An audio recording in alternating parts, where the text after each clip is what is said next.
Boa tarde, pessoal. Começa agora o ICL Notícias, segunda edição, um pouco mais cedo e num formato diferente. Eu estou aqui com o meu companheiro Chico Sade todas as tardes e noites. Chico, mais uma vez, bem-vindo.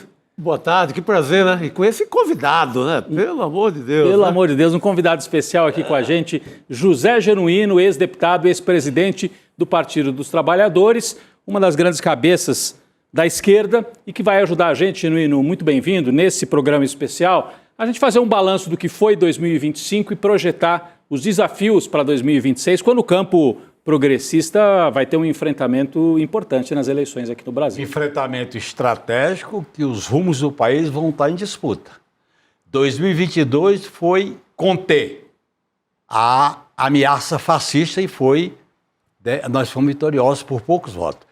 2026 é apresentar um projeto alternativo sobre o futuro do país. Portanto, nós temos que discutir mudanças estratégicas, inclusive algumas delas diz respeito ao sistema eleitoral partidário e na relação dos poderes. Muito bem. Então, Chico, eu proponho a gente começar fazendo um balanço de 2025, né? A gente teve aqui no final do ano esse evento histórico para todos nós, Genuíno, você que viveu, né, tão de perto também a ditadura militar, perseguido pela ditadura. Pela primeira vez o Brasil condena o chefe dos golpistas e coloca na cadeia Jair Bolsonaro e militares de alta patente, né? Nós temos aí os generais, 3 generais, um almirante, ex-ministros. Queria começar por aí, Chico, depois se você quiser complementar. Não, é uma boa largada. Né, para a gente começar, o significado da prisão de Jair Bolsonaro, general Heleno, general Braga Neto, general Paulo Sérgio, almirante Garnier, você que também trabalhou nessa área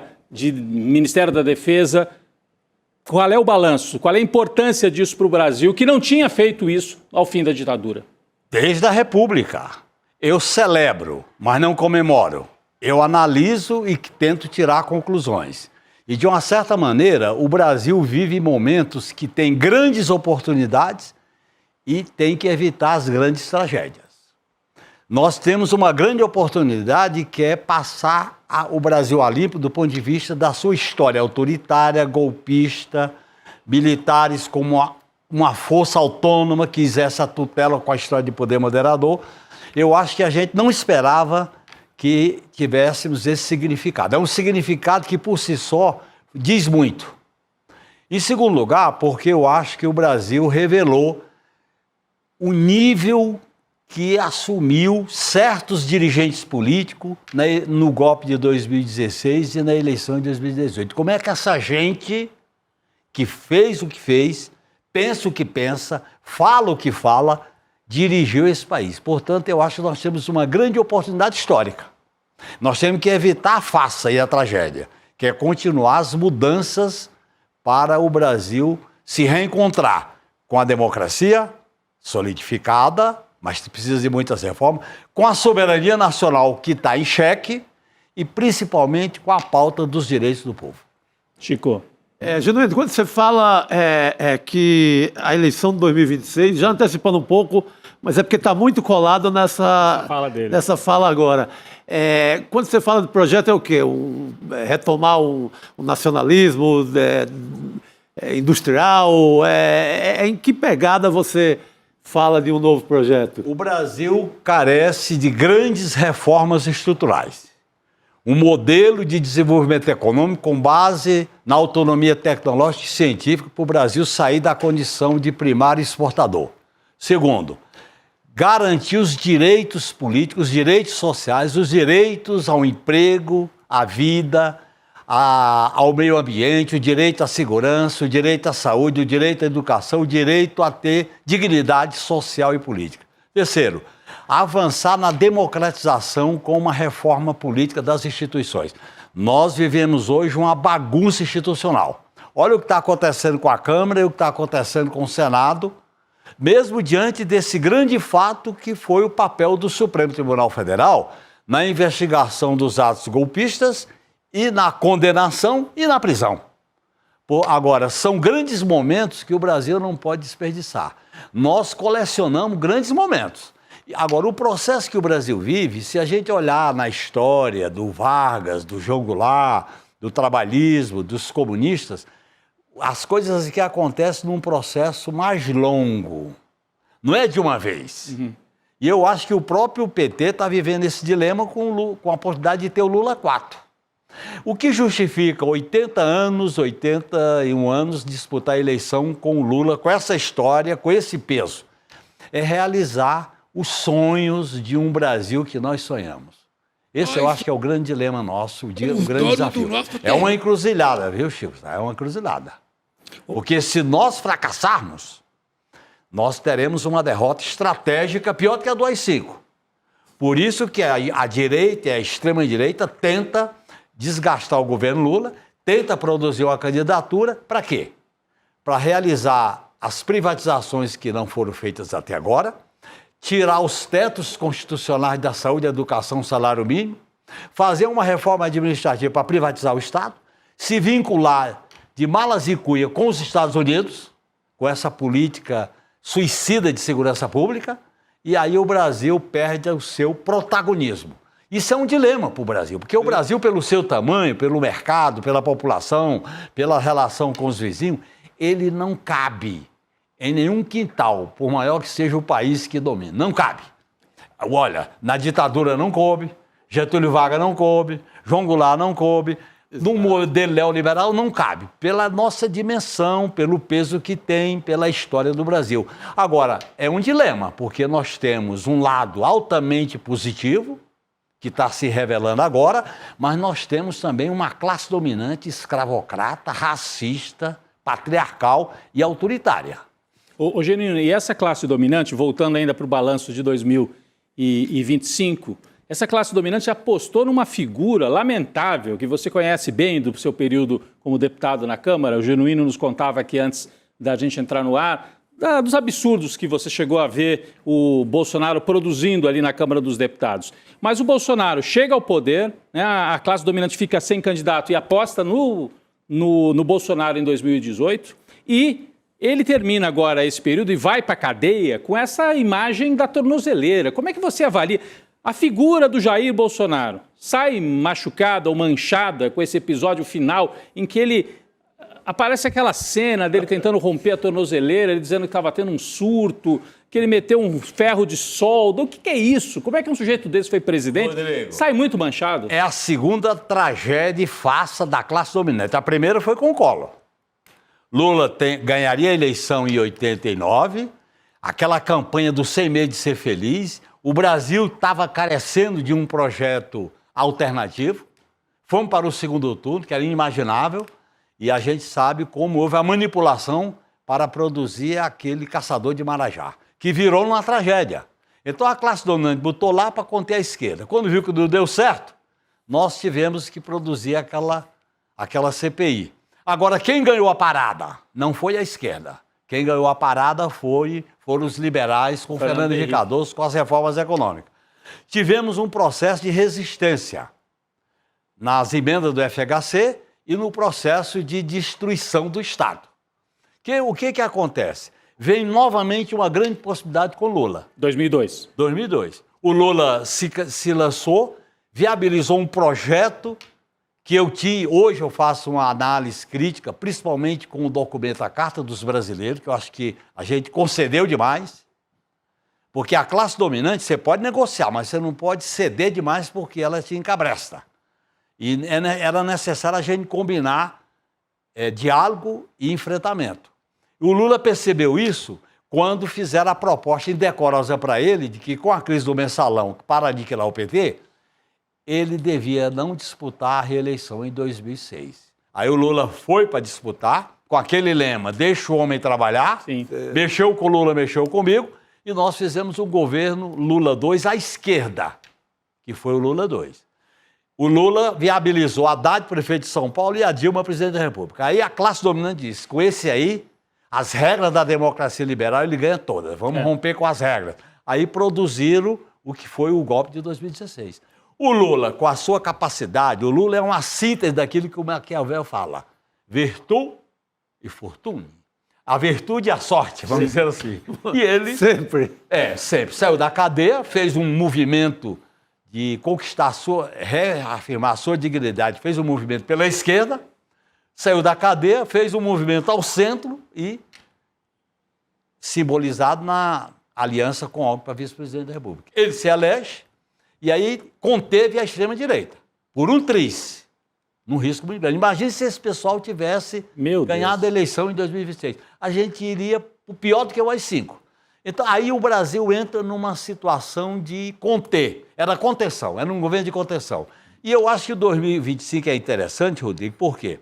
Foi o ano de uma certa virada na governabilidade. Nós iniciamos o governo no diálogo, na concessão, Forças Armadas fizemos concessão, Centrão fizemos concessão, com os governadores fizemos concessão, o arcabouço fiscal é uma concessão. Aí veio o quê? Tarifaço do Trump, IOF, aumento do número de deputados, PEC da bandidagem. Aí o Lula percebeu que ele tinha que fazer um giro à esquerda, porque ele tem essa sensibilidade. E aí confronta o Centrão aí e o ele Congresso. foi para o confronto. Você tem manifestação de rua. Você tem, olha, você tem 30 de março, 7 de setembro e 21 de setembro, em que houve uma virada da conjuntura. Nós estamos vivendo essa virada.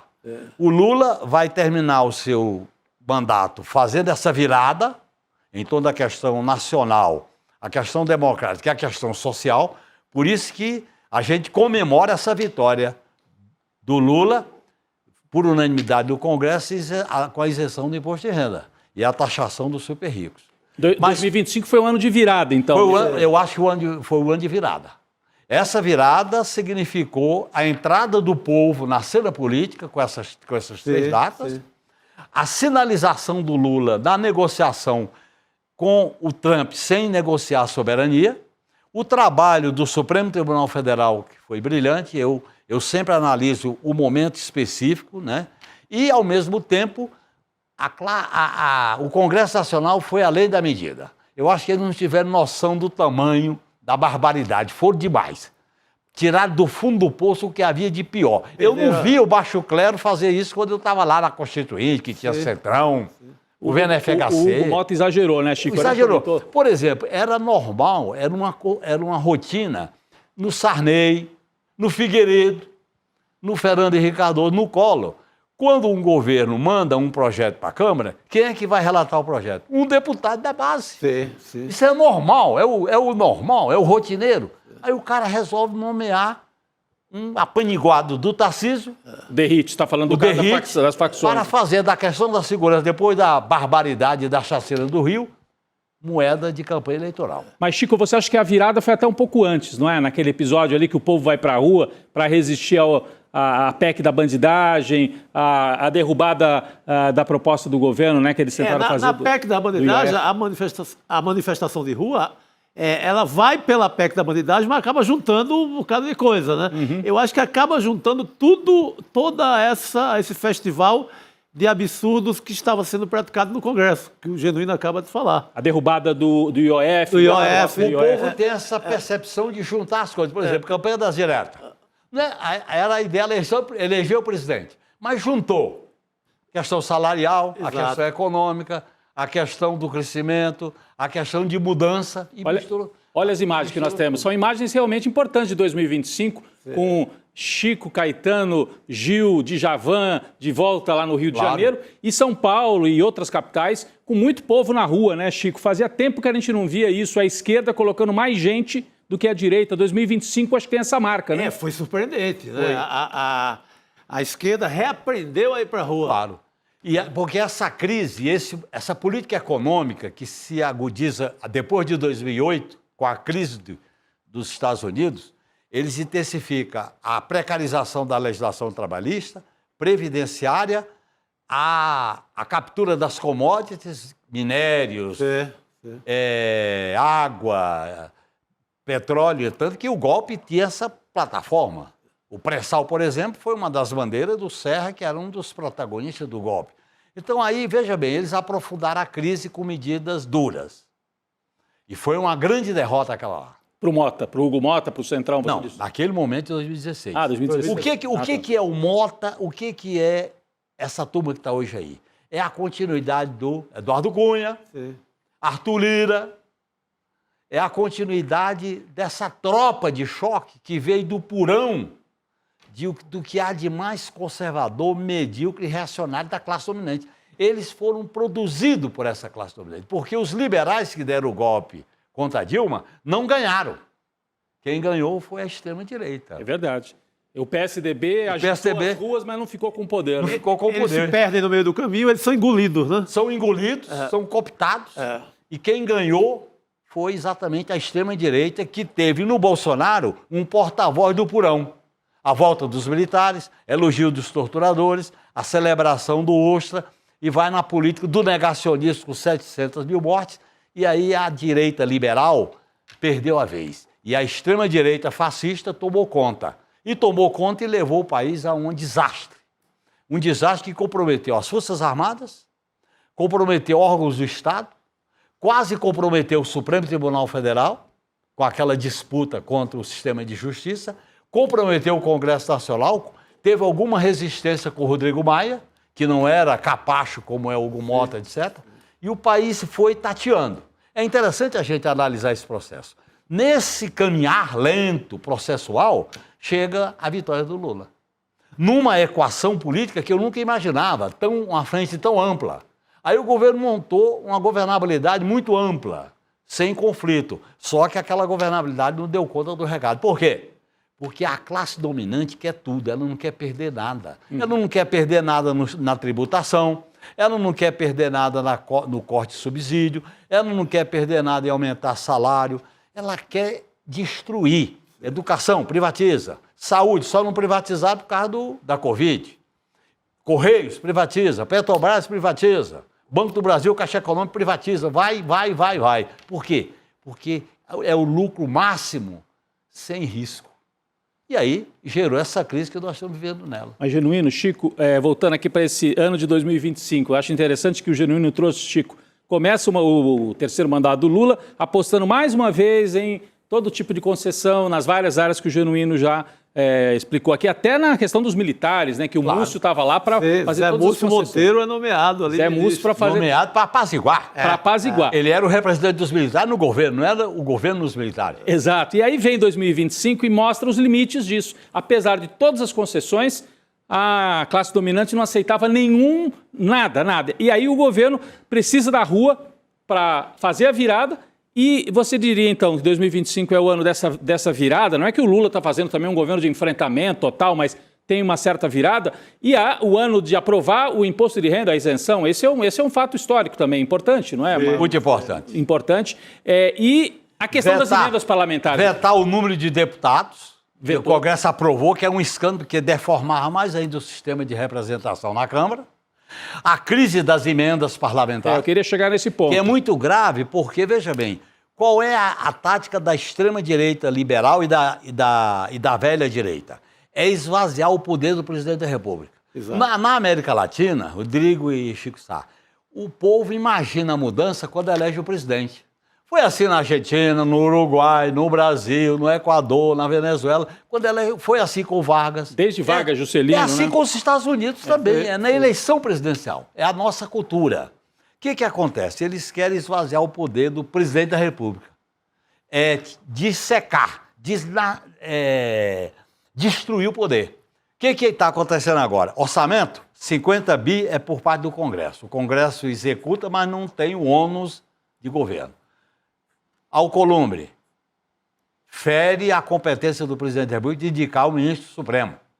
Ele queria indicar o nome dele. Veja bem a que ponto se chega. Então, o presidencialismo do Brasil vira uma rainha da Inglaterra, não manda nada. E o Congresso, por que o Congresso é o covil dessa oligarquia que quer tudo? Sistema eleitoral uninominal, voto cabresto, emendas individuais, curral eleitoral. Você não faz a disputa de projetos estratégicos e aí eles controlam. O parlamento só teve um momento que na história do Brasil ele foi relativamente progressista. Foi quando ele enfrentou o AI-5 na cassação do Moreira Alves. E na Constituinte, talvez, né? A Constituinte por uma razão. E eu acho que é interessante. A Constituinte havia um vazio político. Morte do Tancredo, fracasso das diretas e o fracasso do Plano Cruzado. Teve um vazio político. Naquele vazio... Foi ocupado ali. Foi ocupado pelas manifestações que vinham das greves, do movimento contra a carestia, dos estudantes, da intelectualidade progressista e da juventude que nascia com a bandeira da reforma agrária. Aí nós fizemos um acordo, a esquerda fez um acordo com o centro, que era Mário Covas, para quê? Para que com 30 mil assinaturas a população fizesse emendas. E deu certo. Deu certo porque nós fizemos uma Constituição progressiva.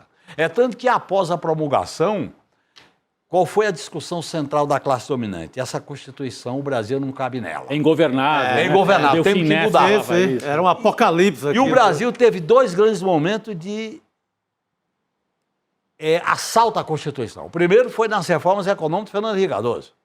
O segundo, o golpe de 2016.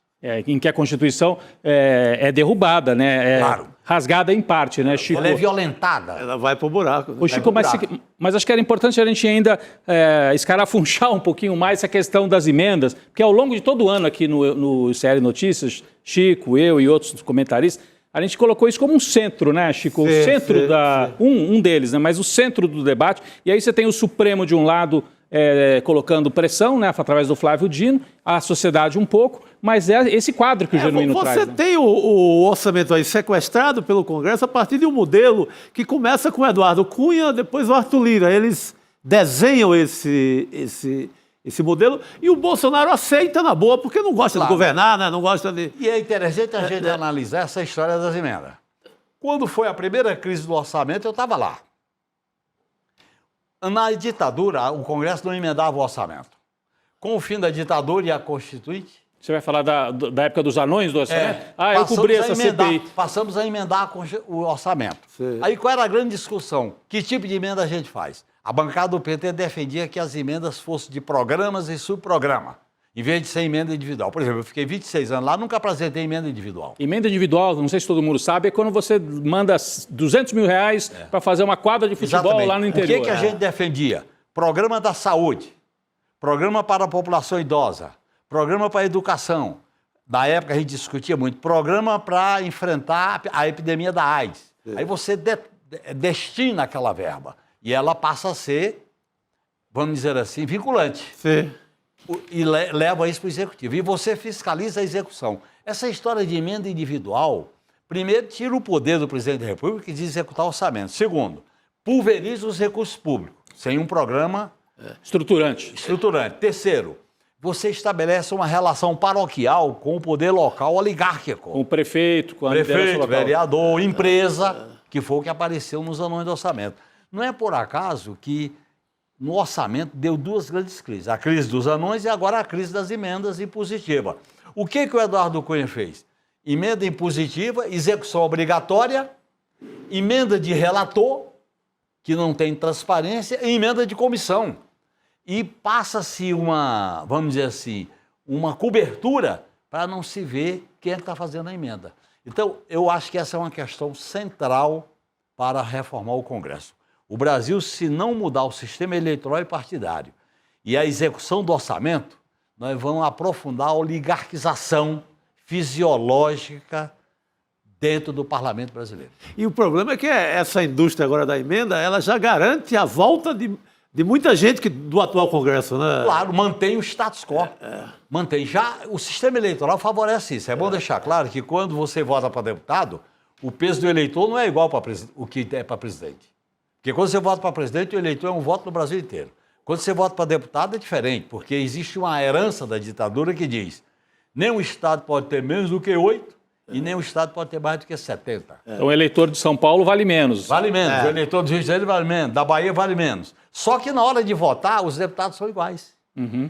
E, além do mais, o Senado são 3 senadores independentes da população. Então, o nosso desenho eleitoral está oligarquizado. Sim. Ele não é transparente e ele não respeita aquilo que é fundamental na democracia. O princípio da soberania popular. O poder emana do povo. Ó.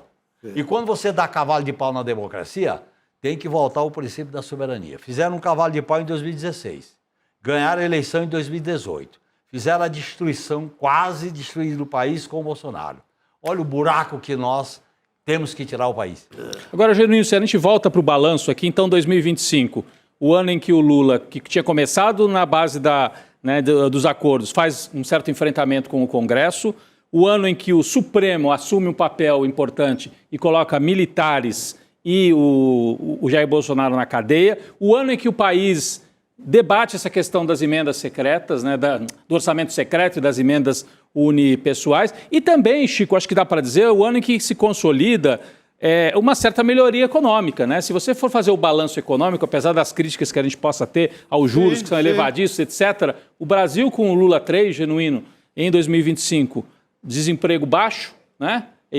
Inflação razoavelmente controlada, aquele problema com os alimentos foi controlado, crescimento econômico, a pobreza voltou a cair e a fome, o Brasil saiu do mapa da fome de novo. E melhorou o padrão de renda do povo brasileiro. A renda subiu de novo. A renda subiu de novo. Então, mesmo com o arcabouço fiscal, que faz limitação dos investimentos públicos, eu acho que devia se flexibilizar o arcabouço fiscal para questões chaves como saúde, educação, salário mínimo e programas sociais para a população vulnerável, eu entendo que nós enfrentamos ainda, melhoramos muito.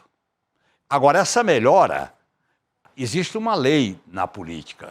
Quando você melhora a vida das pessoas, as pessoas querem mais, que é um desejo delas.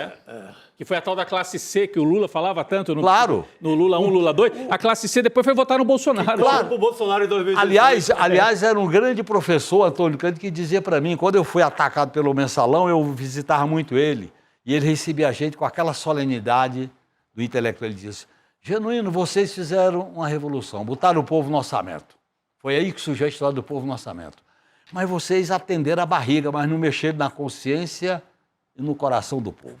E tiveram ilusão na aliança com a burguesia. A burguesia brasileira é canalha. Ela faz aliança, mas na hora H ela puxou o tapete. Claro.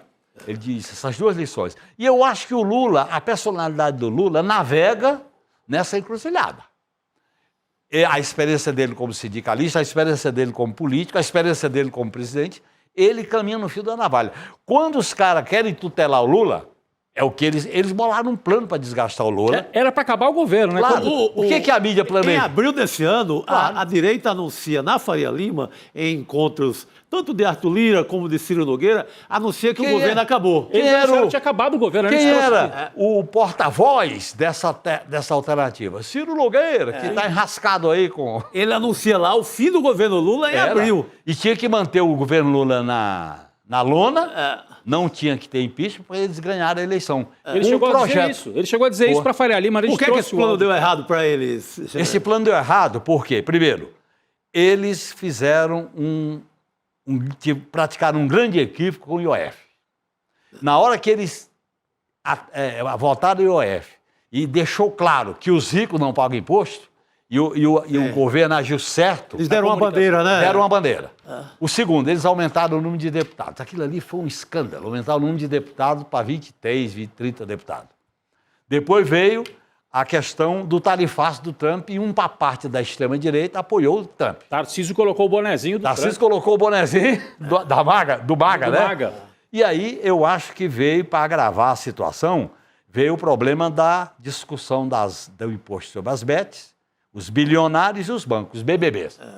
E na medida em que o Lula assumiu uma posição clara e dialogou com o povo, e a gente foi para a rua, porque é o seguinte, nessa situação você não governa só no palácio. Você tem que ter um pé no palácio e um pé na rua. Se você não combinar essas duas pernas, eles aprisionam, porque eles captam, eles aprisionam a ideia do sentido, os símbolos, os sentimentos, os vocábulos. E as pessoas são levadas a pensar como eles. E essa é a hegemonia. Nós governamos sob uma hegemonia neoliberal. E aí tem um agravante. A democracia liberal, que é a base da organização constitucional do país, ela perdeu a funcionalidade para a crise do capital. Direitos, CLT, atrapalha. Previdência, negociação, atrapalha. Eleição atrapalha.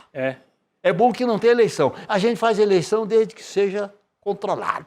Isso. Olha o que aconteceu na Argentina, olha o que aconteceu no Equador, olha o que aconteceu nos Estados Unidos. Esse é o modelo autoritário que o neoliberalismo produz para sair da crise. E esse problema é o que está em jogo no Brasil.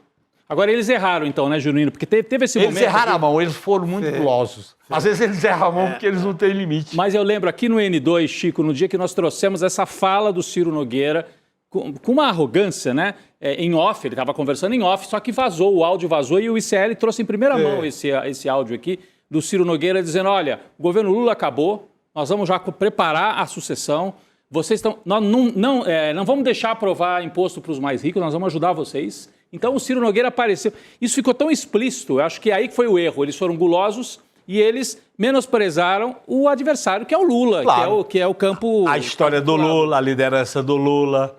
E eles desprezaram que, apesar das dificuldades, apesar de um certo defensismo do PT, apesar das dificuldades que nós temos, a gente tem capilaridade. Tem um campo político, a gente tem militância, a gente tem um campo. Esse campo tem 30%. Uma força que tem 30%, se quiser mobilizar, vai para cima. Por exemplo, eu acho que uma das críticas que eu faço à governabilidade do Congresso, com 120 deputados, você cria um bloco.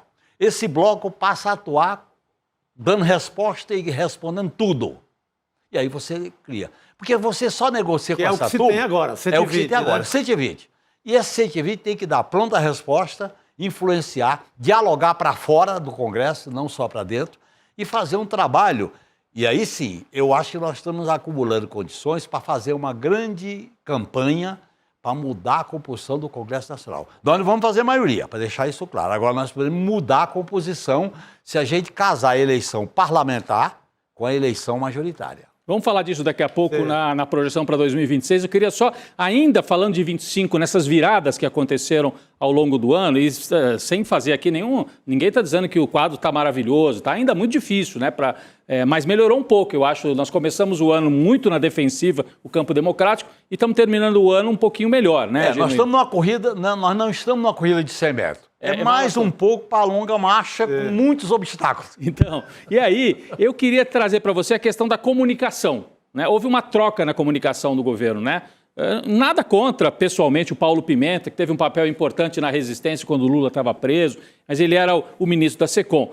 Troca o ministro, entra lá o Sidônio. E nesse enfrentamento à história do IOF, à história das bets, à história de que os ricos precisavam ser taxados, o governo conseguiu colocar a comunicação também para funcionar. Você acha que é por aí ou é mais na política? Isso é consequência, a comunicação mexeu porque a política mexeu? Primeiro é a política. A política tem que assumir o comando. Nós estamos vivendo a crise da política que não está solucionada, que ela começou com a criminalização da política, a deslegitimação da política, a coisificação da política. Tem uma amiga minha que gosta de dizer: os políticos que a gente se orienta defendem causas e não coisas. É boa. Aqui no Brasil, os políticos defendem coisas, interesses, emenda. Tem poucos que defendem causas. Causas, objetivos. Causas e coisas. Muita emenda e muita coisa. Muita emenda, é muita coisa, né? Então, eu acho que começa na política. A gente vai comunicar o quê? Você tem que definir. Segundo, tem que ter uma comunicação ofensiva. Que a ideia que eu acho que foi sacada é a ideia do enfrentamento democrático. Quando você faz enfrentamento democrático na comunicação, não deixa nada sem resposta, não fica querendo disputar espaçozinho com essa mídia monopolista conservadora, aí você marca território, você marca posição. Outra coisa, tem questões que é preferível você perder, mas ganhar a dignidade. Tem coisa que você pode até perder no voto, mas não perde na dignidade. Isso eu acho que algumas coisas a gente tinha que ter peitado no processo. A gente se rebaixou muito. Sim. Por exemplo, aquele projeto que violentava os direitos das mulheres, a gente tinha que ter assumido a vanguarda na disputa política. As mulheres até foram para a rua, né? Foram para a rua. O governo não nos colocou. Claro. Esse projeto que passaram agora com o negócio de mudar a legislação penal sobre a questão do aborto para criança. Tem questões que você pode até perder, mas você mantém a sua dignidade. Então, porque você tem coisas que você marca por posição. Eu aprendi isso no parlamento. Eu fui de uma bancada de 6, depois de 12, depois de 17, depois de 32. E você vai crescendo na medida em que você vai da disputa política. Nas condições dessa ofensiva neoliberal, do mundo e do Brasil, se você não disputar, se você não enfrentar, você não negocia bem. O bom negociador é o que faz um bom enfrentamento. É tanto que é a lição da greve, né? Quando você vai negociar uma greve, você começa com a pauta lá em cima, para depois rebaixar. Se você começa rebaixado, você chega no zero. E acho que o Lula fez muito bem isso também na negociação com o Trump. Né? Claro! Externamente, acho que o Lula foi mais firme do que aqui internamente. Claro. E outra coisa, o Alckmin fazia a negociação e o Lula... O enfrentamento. E eles combinaram muito bem. Aliás, é uma experiência muito positiva. Uma dupla que tem funcionado, né? O papel do Alckmin na vice-presidência da República. Tem funcionado bem, né? Tem funcionado muito bem porque há uma espécie de química, como o Lula falou hoje, falou nessa semana, falou nas negociações com o Trump, que funciona. Então, eu acho que nós estamos diante de uma encruzilhada, viu, Odeio? A experiência de 2025 foi uma sinalização de qual é o caminho para a gente terminar o Lula 3 e ganhar para exercer o Lula 4. Agora, Genuíno, uma coisa que não deu certo é esse modelo de pega a frente ampla, ganha a eleição com a frente ampla, e não, vou pegar um ministro aqui do União Brasil, outro do outro partido aliado, do PSD, do Kassab, e vou distribuir aqui na esplanada dos ministérios e vou ter voto junto com eles no Congresso. Isso acabou, não deu certo. Você tem razão, Chico. Qual é o modelo? Buraco, né? Qual é o modelo que eu advogo? Isso foi para o buraco. O modelo que eu advogo é você defender uma pauta com alianças pontuais, circunstanciais, com setores liberais que não estão cooptados pela extrema-direita. Segundo, você tem que construir um núcleo estratégico com bandeiras firmes, claras, em relação ao programa de execução. Eu acho que nós temos que combinar uma concepção mais politizada de frente ampla com frente eleitoral, com frente ocasional. E não criar uma dependência do Congresso. Eu acho que essa dependência do Congresso é ruim. Você tem que criar um polo, mesmo que não seja majoritário, fiel ao governo. É isso que você falou, né? Tem 120, tomara que na próxima tenha 150, 180. Ainda que seja minoritário, você trabalha com esse polo e negocia pontualmente e às vezes perde. Aí você vai negociando pontualmente. Por exemplo, eu vou dar um exemplo. A presidência da Câmara com o Hugo Mota. Todo mundo sabia que esse cidadão, sem experiência, e que foi um dos poucos deputados que votou pela não cassação do Eduardo Cunha, não se lembra quando ele foi cassado, nós podíamos ter feito uma aliança até com um cara da direita, mas que estabelecesse palavra, pontos que não podia ser alterado. Aí, tá entendendo? Você pode negociar. Eu não sou contra a negociação. Claro. Eu sou a favor da negociação. Você foi um deputado, um parlamentar negociador, né? Agora, você tem que negociar sabendo qual é a mesa que você senta e o lado da cadeira. Senão você a partir de um núcleo um pouco mais firme, né? Você tem que ter um núcleo firme, que tenha força, que faça o bom barulho, que dialogue com a sociedade, que é importante eles saberem que a gente tem diálogo com a sociedade. O que o Centrão na Constituinte respeitava a bancada de esquerda? Porque eles sabiam que a gente estava respaldado pela mobilização popular com as emendas populares. Sim. E aí respeitava.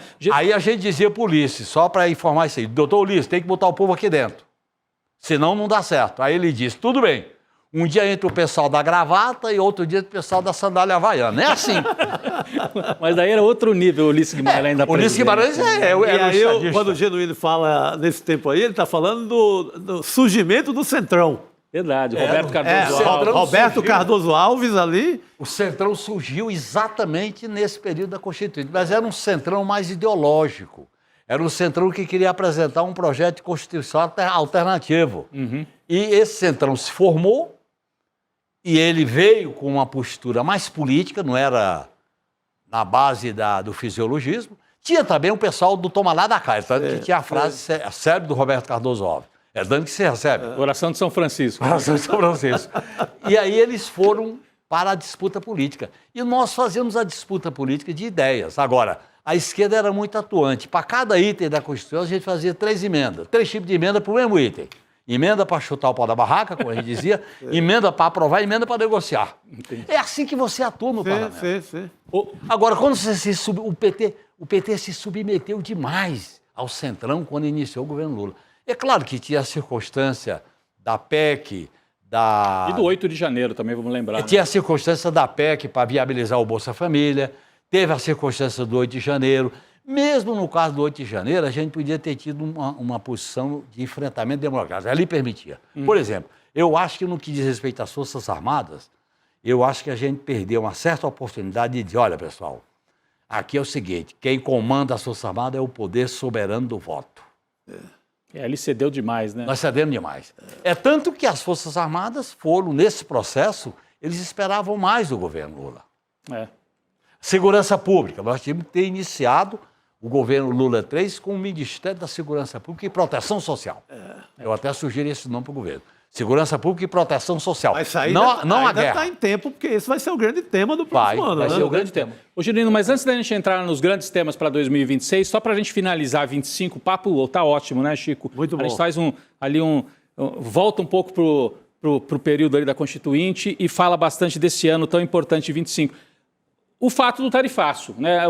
Como é que o Lula se comportou no tarifaço, não só o Lula, o Brasil, né? O balanço que a gente pode fazer desse embate Lula, Trump e uma certa surpresa, né? Vai o Eduardo Bolsonaro para lá, coloca os Estados Unidos contra o Brasil e no final o Lula e o Trump se entendem e parece que o Brasil sai maior da crise. Essa turma são aventureiros, não tem limite e não tem liturgia da informalidade. Foram com sede no pote.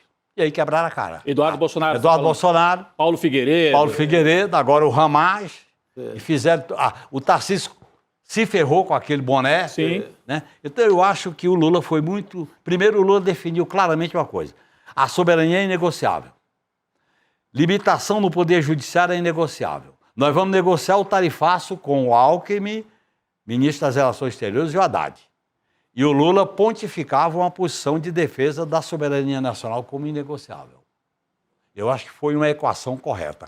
A questão democrática entrou, eu acho que é uma avaliação muito positiva, o resultado do julgamento e a prisão dos golpistas. Terceiro, que eu acho que nós estamos engasgados ainda, a pauta para melhorar a vida do povo. A vida está muito difícil. Sim. Nós temos que melhorar a vida do povo. É segurança, é emprego, é comida, é saúde, é educação. Temos que melhorar. Uhum. A ideia dos direitos. Eu não vou discutir com a nova Classe Trabalhadora se ela volta para a CLT. Eu vou discutir que direitos básicos ela tem que ter. Sim. Jornada de trabalho, a questão de um seguro básico. Quando o cara cai da moto e fica Exatamente. 6 meses Então, parado. Essa pauta do povo, nós temos que dar conta dela. O Lula percebeu isso, está percebendo. Tanto que ele voltou a dar um toque muito contundente, muito firme nessas reivindicações. Inclusive, ele publicamente admitiu que o fracasso, a ascensão da extrema-direita no Brasil e no mundo é em parte porque a gente é eleito com um discurso e governa com outro. Uhum. Você se lembra dessa frase do Lula? Sim, sim. Isso aí pode ser entendido como uma espécie de autoavaliação. Sim. E ele está correto. Quando a esquerda não pode se misturar com o status quo. A esquerda, nós não somos filhos do status quo.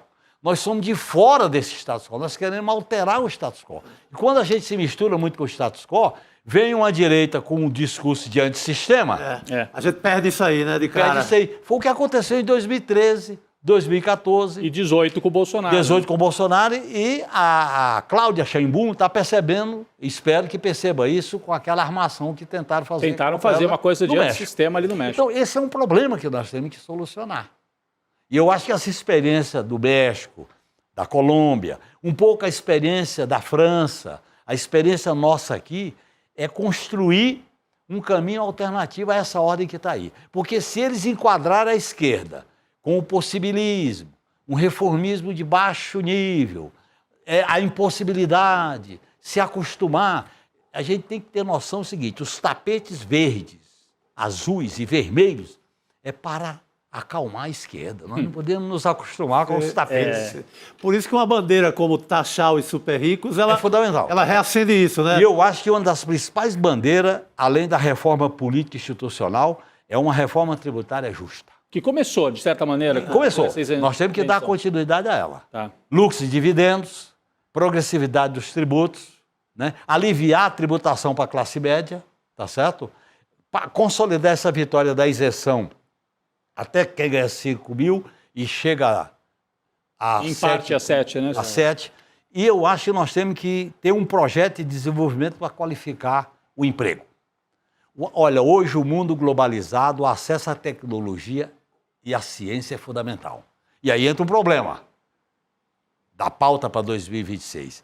Nós não podemos falar em soberania no mundo multipolar, com a crise do imperialismo americano, se você não tem uma defesa à altura da soberania do país. E você tem umas forças armadas desse tipo aí. Enquanto o mundo discute as novas armas da guerra, que é o drone, os mísseis, as forças armadas aqui do Brasil estavam discutindo acampamento e urna. Aí é o fim do mundo. É o fim da picada. Genuíno, quem está nos acompanhando aqui nesse CL Notícias, segunda edição especial, nós estamos aqui, o Chico Sá e eu, numa conversa super agradável e super profunda também com o José Genuíno, nosso convidado. Até agora a gente fez um balanço de 2025, o ano vai terminando, com Bolsonaro, os militares golpistas presos, mas a gente tem o ano que vem muitos desafios, né, Chico? Então, queria começar, dando continuidade aqui a esse programa especial com a presença do Genuíno, trazer 2026, né? Então, a gente tem o crescimento da extrema-direita no mundo todo, né? No mundo inteiro. A gente viu a vitória na Argentina, no Equador,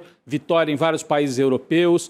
Quando a gente olha para isso tudo, fica assim, o Brasil vai conseguir resistir, o Lula vai conseguir ir para um quarto mandato. Então, como vencer essa extrema-direita que aposta em fake news, nesse discurso antissistema, no uso de comunicação de maneira criminosa, às vezes com inteligência artificial? Você acha que o Brasil, com esse programa que veio até agora, 2025, com alguma melhora e tal, vai conseguir enfrentar e derrotar a extrema-direita de novo? Vai. Primeiro, resgatar a esperança e desinterditar o futuro. Segundo, desprivatizar os símbolos, as palavras, os conteúdos e os vocábulos, para entrar no combate à subjetividade capitalista do individualismo, do salve-se quem puder, de que a vida, nós temos que dizer, a vida está além do mercado e do capital. As pessoas estão muito atomizadas. Estão muito atomizadas. E nós temos que criar um ambiente democrático radical e sem ter medo da polarização. A polarização democrática é uma necessidade por causa da crise. Mas fazer a polarização apresentando uma alternativa. Para tudo nós temos que ter alternativa. Por exemplo, a discussão com as religiões. Nós temos que apresentar uma plataforma de direito. Eu quero discutir lá na comunidade como trabalhar com a ideia da moradia, com a ideia da segurança, com a ideia do meio ambiente, com a ideia da polícia comunitária, com a ideia do transporte coletivo. Aí eu vou trabalhar no plano dos direitos. A outra questão, eu acho que nós temos que fazer o debate com a nova classe trabalhadora, com a plataforma de direito. Não é discutir se volta para a CLT. Sim. São direitos mínimos que têm que ser respeitados. E aí nós temos que discutir uma alternativa com essa nova classe trabalhadora. Aliviar a classe média com a questão tributária. Melhorar os serviços de saúde, educação e o salário mínimo, que é a principal fonte de distribuição de renda. Elaborar, a partir da inovação tecnológica e científica, um modelo de desenvolvimento econômico para a gente diminuir a linha primária exportadora para fora. Esse negócio do Brasil se viabilizar com agro, exportando carne, produtos e minérios. Eu vi uma fala do Lula que eu gostei muito agora, há pouco tempo, passou meio batido, em relação aos minerais críticos, aos minerais raros. Ele falou isso na África. Terras raras, lá na África, exatamente. Exatamente. Uma fala muito importante que ele fala, a gente não vai mandar esse material bruto todo para lá. A gente tem que desenvolver aqui. Porque o Brasil sempre perdeu essa oportunidade, né? Manda ferro com os minérios. E porque, veja bem, nessa estratégia é fundamental a gente discutir o nosso subcontinente latino-americano. O Brasil integra um subcontinente que é o mais importante do mundo estrategicamente. Água doce, proteína animal e vegetal, minérios raros, mercado. E não temos conflito de fronteira. Os conflitos são incentivados pelo imperialismo americano. Nós não temos conflito com nenhum país. Nós podemos fazer uma comunidade. Aliás, está na Constituição de 88, foi a influência do saudoso Franco Montoro, a questão da integração latino-americana. Então, nós temos que colocar isso aí. Aí o Brasil passa a ter um soft power no mundo a partir das alianças que ele pode estabelecer. Não vai romper com ninguém, mas vai priorizar alguém. E eu acho que é nesse sentido que a gente pode ter uma agenda alternativa. Por exemplo, segurança pública. Nós temos que ter uma agenda alternativa para derrotar a segurança pública do populismo penal de bandido. E você acha que criação de ministério mesmo da segurança pública? Eu sugiro Ministério da Segurança Pública e Proteção Social. Segurança e Proteção Social. Você tem a horizontalidade, a verticalidade e a transversalidade. O que é a transversalidade? É fazer a segurança pública ocupando territórios, com uma repressão focada, uma repressão dissuasória, e, ao mesmo tempo, a presença do Estado na área da educação, na área da saúde, da cultura, do entretenimento. para dar uma alternativa à juventude. Aquela experiência das UPPs iniciou bem, mas foi... No Rio, né? No Rio, mas foi derrotada pelas maluquices do Sérgio Cabral. E aí, veja bem, essas operações de guerra não resolvem. Carandiru não resolveu, Candelária não resolveu, Morro do Alemão não resolveu. Não resolve. A segurança pública não é guerra, é prevenção, é inteligência. E aí entra um problema. Nós temos que reforçar os mecanismos de controle do Estado.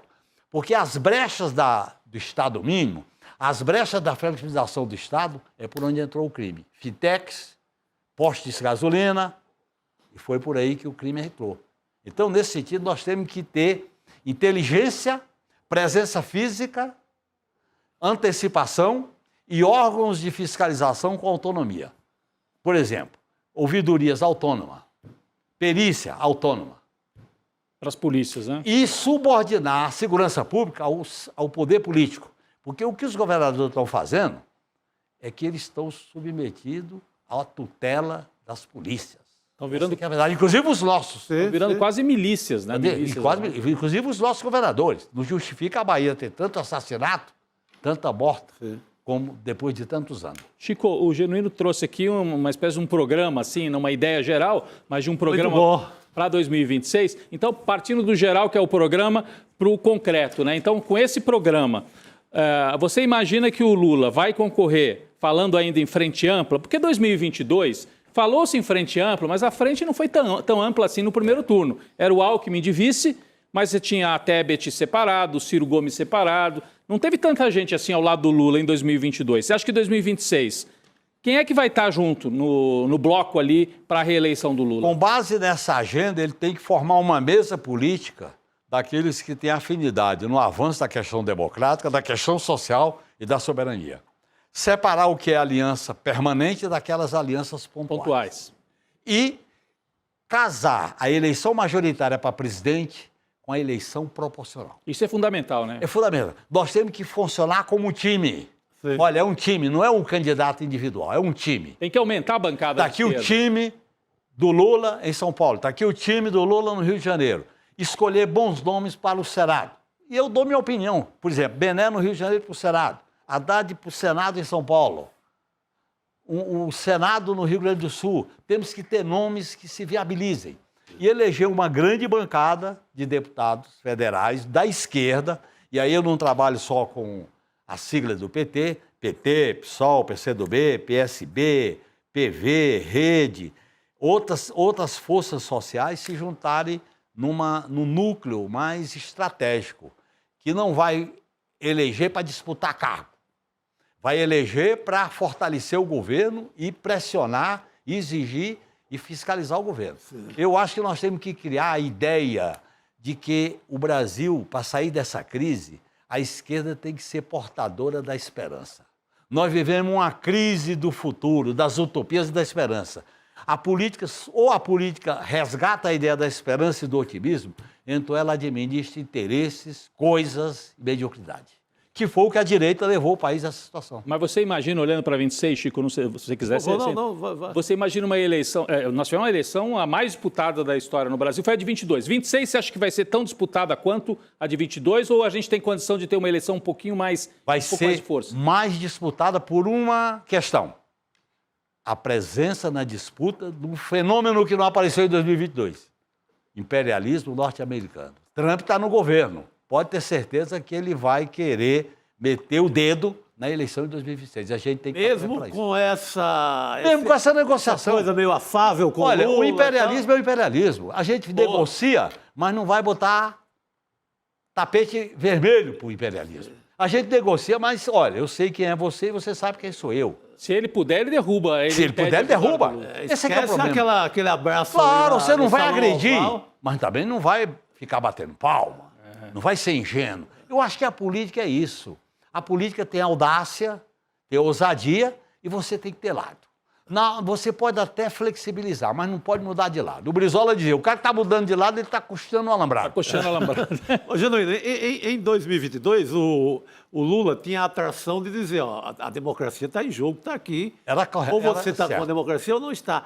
Qual é esse fetiche desse ano? Qual seria? Por que eu vou para o lado do Lula agora, se eu não morro de amores por ele? Nós vamos manter o que fizemos de positivo e vamos avançar em reformas estruturantes para discutir o futuro do país. O país carece de um projeto.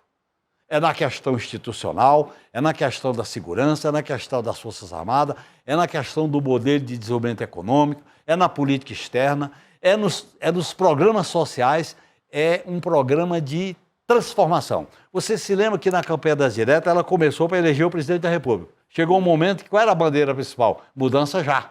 Sim. Então, eu acho que em 2026 nós temos que ter um programa que mobilize corações e mentes pela ideia da transformação.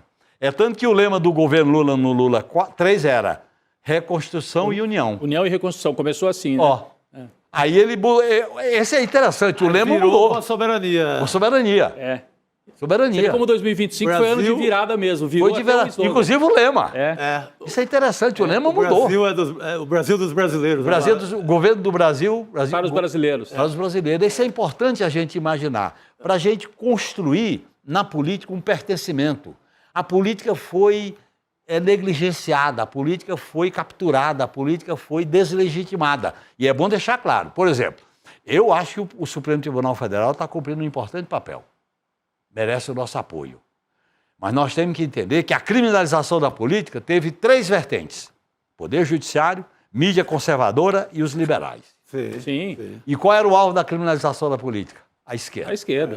Começou no mensalão. Aí, no bojo da criminalização, apareceram os monstrinhos. Zambelli, Bolsonaro, só que os monstrinhos viraram monstrões. E os monstrões queriam peitar o judiciário. Aí quebraram a cara. Aí o judiciário mudou e falou... Até por uma questão de sobrevivência de legitimidade. Calma lá. O judiciário diz, vocês se enganaram com a gente naquele tempo, não é assim mais não. Vamos chamar o feito à ordem.